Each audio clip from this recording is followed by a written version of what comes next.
Hello' guys, নতুন এটা mini ব্লগলৈ স্বাগতম জনাইছোঁ আৰু মোৰ ফালৰ পৰা ৰঙালী বিহুৰ বহুত শুভেচ্ছা জনাইছোঁ।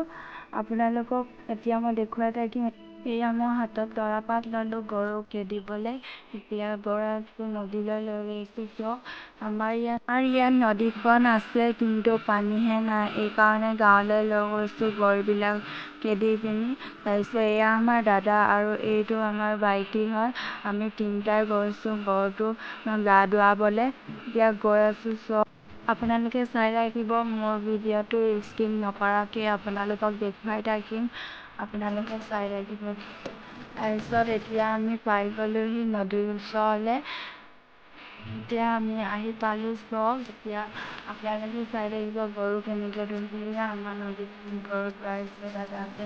আৰু গৰুবিলাক যে গা ধুৱাওঁতে ইমান ভয়তে দৌৰি উঠি গৈছেগৈ চব। এয়া দেখিছেনে বাৰু আপোনালোকে, এয়া দৌৰি ফুৰিছে। এয়া আমাৰ ভাইটি গৰু উঠাৰ লগে লগে কেৰেলা বেঙেনা মাৰিব লৈছে চব। এতিয়া মই গৰুখিনি ময়ো মাৰিব লৈছোঁ কেৰেলা বেঙেনা চব। আপোনালোকে ভিডিঅ'টো চাই থাকক, কেনেকুৱা লাগিছে লাইক কমেণ্ট শ্বেয়াৰ কৰিব। আমি এতিয়া ঘূৰি আহিলোঁ। আপোনালোকৰ ভিডিঅ'টো চাই ভাল লাগিলে যদি ছাবস্ক্ৰাইব কৰি থ'ব এনেকুৱা ভাল ভিডিঅ' পাবলৈ। বাই বাই আজিলৈ।